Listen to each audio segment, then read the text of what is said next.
Hello friends and welcome back. Today we are doing paintings numbers 2 and 3 in our 60 in 30 challenge.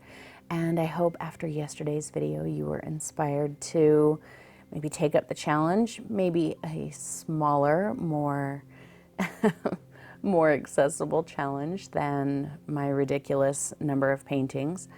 But either way, I hope that you were inspired to try it as well.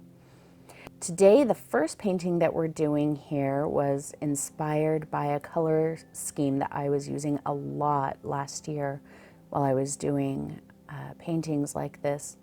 This was a color scheme that I used for several paintings in a row, and I really enjoyed it mostly because I love that green, which is Amazonite by Daniel Smith. I love, love, love that color. If you can tell, it separates in really interesting ways. The green in it is very heavy, and it just kind of sinks and sits right about where you put it. It gets these hard lines around it, and it's got a lot of granulation to it, so it looks a little sandy. But then out around the edge, you get this really soft, very blurry, almost blue. And I love using colors like that. I find it so pleasing to just watch the color change and separate and spread and sink. And that's one of the points of painting like this for me. I love to just kind of put the paint down and then watch what it does with my suggestions. You know, I'm not trying to force anything. So there you see I'm drawing very specific tree branches with my liner. However, a lot of that paint that I'm working into is still wet. So those tree branches kind of fade and spread in some places, and in other places they're very thick and crisp and heavy. And that is all part of it, you know, allowing the paint to have the control. I can make a suggestion. I want a branch to go this way, but ultimately the paint is in control as to whether or not that branch exists in that way. This, maybe it's not the best painting out of the 3 that I've done so far, but it was probably my favorite experience. I just kind of took suggestions from where I saw, you know, bits of the tree that needed to be taken away because the paint was kind of faded there. So I took that bit away. Or a bit of the tree that looked like a highlight, so I added a highlight to it. Just really took a cue from what the paint was doing and kind of expanded on that. And I do tend to be a little bit of a control freak when it comes to painting. Well, let's be real, probably in a lot more areas of my life than just painting, but you can't be a control freak and paint like this. If you're going to be a control freak and try to paint really loose and just let the paint do whatever it wants and be a control freak at the same time, then you're gonna get super frustrated. Things are gonna get super tight and weird, and you're just not gonna enjoy your time. So here I'm telling myself, you don't have the ability to be a control freak. Just enjoy giving up that control. And if you can find that space where, you know, you really do sit back and say, okay, I don't have control over this, and I'm not going to try and exercise that control over it, then I think that that's how you find flow. And I feel like that's what I've been missing over this last year or so, is any amount of flow, you know, kind of it's also called the zone, you know, being in the zone where you're not really thinking, you're just doing. And that's really what I'm looking for. And I find that with acrylic and oil, I don't have the ability right now anyway to get into flow, because that does take a lot of decision making and very deliberate actions and very deliberate decisions But with watercolor, I really can let go of all of that. And so that's why I chose watercolor for this little challenge.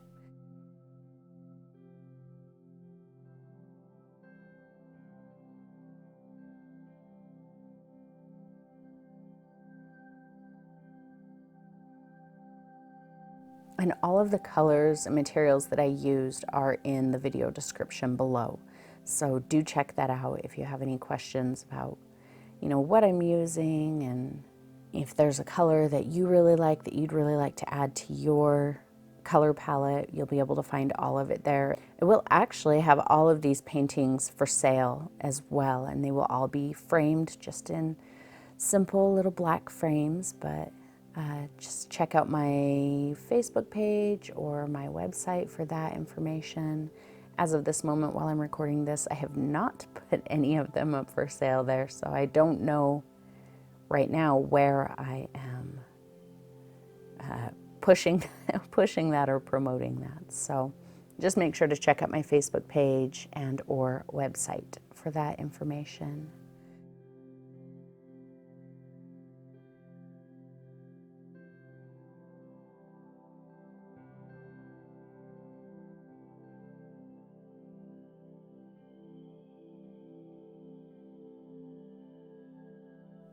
I think one of the best lessons that doing an exercise like this is going to teach me, what I hope to get out of it, is to just be a little bit more gentle with myself. Not always expect that whatever I do is going to be worthy of, a tutorial or worthy of showing you, or because since painting is my job, a lot of times, even if I'm painting for myself, I have an audience in mind. And if I feel like whatever it is that I'm painting wouldn't bring value to that audience, that it doesn't bring value to me, and that it's not worth my time to continue. And that's a really hard place to be. That's not a place that you want to be. It's not that I don't like providing content for an audience. It's that I need to find that space where I can provide content for myself as well, if that makes sense. So with these, and this is going to be a really challenging thing for me, I want to push through any kind of fears and, maybe say, yeah, this isn't the best painting in the world, but here's what I enjoyed from the process today, or here's why I made the decisions that I made. And also putting out something that I'm not happy with or not perfectly happy with, I think will kind of teach me a little bit of, it's okay. It's not the end of the world. And really, it's not my job to decide if something's good or bad. It's my job to make it and, put it out there and let you decide if you like it or not. Because no matter what the art is, no matter whose art it is, how good or how, technically good or technically not good it is, somebody is going to love it and somebody is going to hate it. And that's true for every single piece of art ever created by every single person in the entire world. So that should take some pressure off. Somebody's always going to love it. Somebody's always going to hate it. Just put it out there and let those people decide. Ultimately, it's not the business of the artist. The business of the artist is to make the art.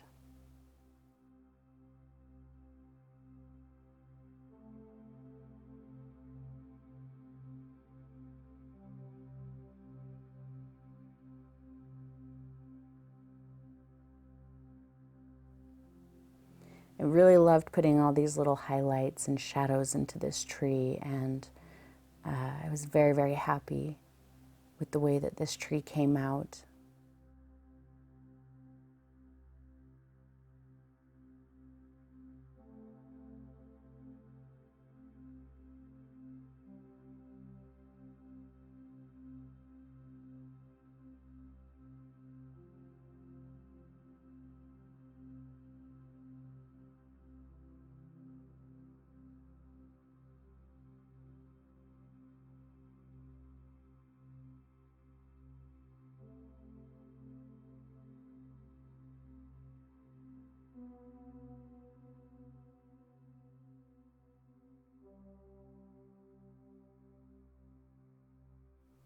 Now, this next painting is a perfect example of what I was saying. While I was painting this, I was not liking it. I was not enjoying it. I thought, this is really not going where I want anything to go.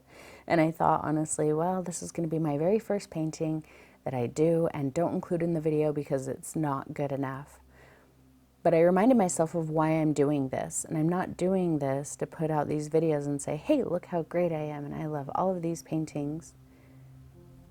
Ultimately, at the end, I do kind of like this little painting, but it's less, my like of it is less about how it ends up looking. My liking of it is more about, I allowed myself to just enjoy the process, whether I liked the image or not. Enjoying the process is such a valuable thing. You know, it doesn't matter if you love a painting, if you hated making it. And, you know, so if I loved making a painting, it doesn't matter to me if I hate it at the end, because I enjoyed the process. And I think it's really not as bad as I was judging while I was painting it. There's certainly things about it that I think, ooh, that really bugs me. Ooh, I hope nobody notices that. Or, you know, oh, I need to make sure that I don't do that in a future painting. But that's all part of the learning process. You know, I've talked to you about that before, that if you're not making mistakes or doing things you don't like, then you're not learning anything. So, you know, I'm certainly not going to point out anything in particular that I don't like in this painting, and you should never do that either.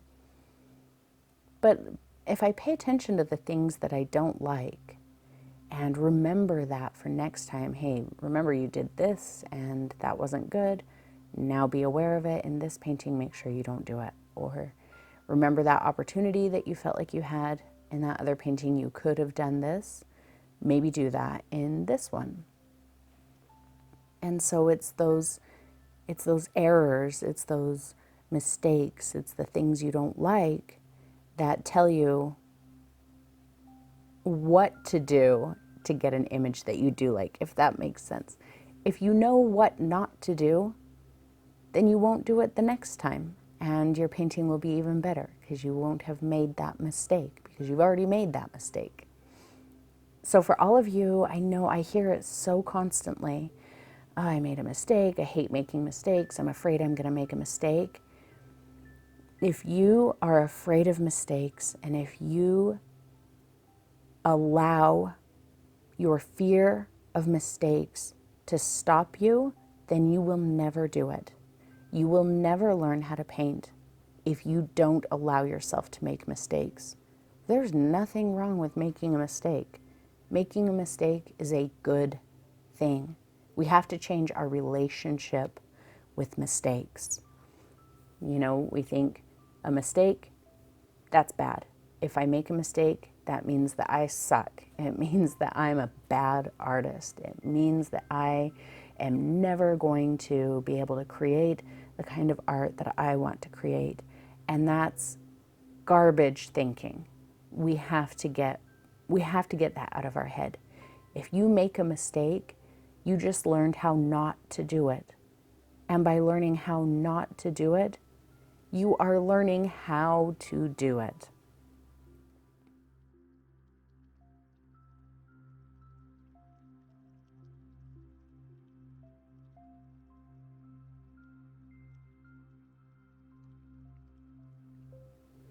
And I know that's something that I've been harping on for years, and no matter how much I harp on it, there's always going to be the people who are like, nope, nope, terrified to make a mistake, will not. I don't know what to tell you. You know, there's no amount of harping that can get you past that. So you just have to trust me when I say that being terrified to make mistakes it's going to be a self-fulfilling prophecy, right? So let's say you're afraid to make a mistake because it means you're not a good artist. But if you let your fear of making a mistake prevent you from making art, you will never be a good artist. I mean, you can't be a good artist if you're not making art, right? So unfortunately, you have to put yourself in a position to make mistakes, and you have to make those mistakes. And making mistakes is a good thing, really. And I think that doing a challenge like this, any kind of a challenge along these lines, it can help you change your relationship with making mistakes.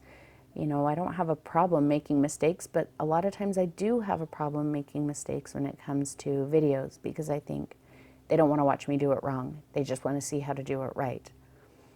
And so maybe I'm a little bit to blame for some of that. You know, the people saying, well, I don't want to make a mistake, because I don't often allow you to see the mistakes that I do make sometimes. But you know, maybe doing this challenge, if I'm like, oh, look how horrible this painting is, this one is garbage, then maybe you'll see, oh, look, it didn't hurt. She didn't lose her art card.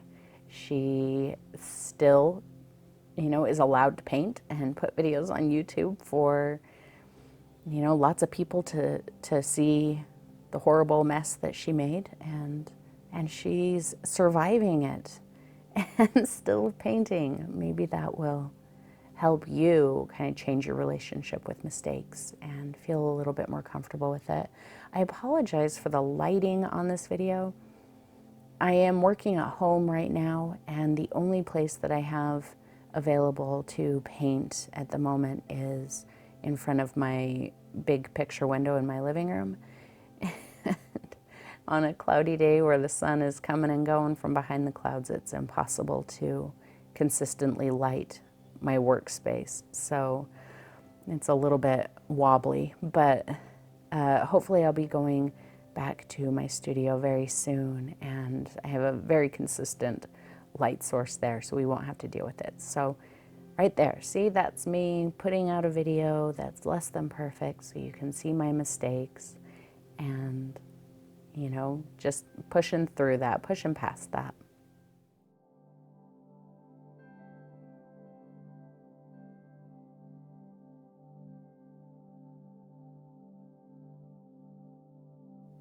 And I have to tell you, it does feel really good to be back into making videos, recording videos, and editing. I love editing, and editing actually takes up a lot of my time, but I love to do it. So that feels really nice too. And yeah, I think that that is going to help me continue down this road. So in fact, as soon as I'm done here, I'm going to go paint some more and get some more videos out for you for tomorrow. So I hope that you are painting today. Leave me a comment below. I know I've been really bad at comments too. That's been part of my kind of stress and anxiety over the last year is social media, and but I'm trying to get past that. So leave me a comment below and let me know if these videos have inspired you to try some kind of a challenge for yourself. And if so, what are you doing? How are you challenging yourself? And what kind of lessons are you learning, or what kind of lessons are you hoping to learn from the challenge that you're doing on your own?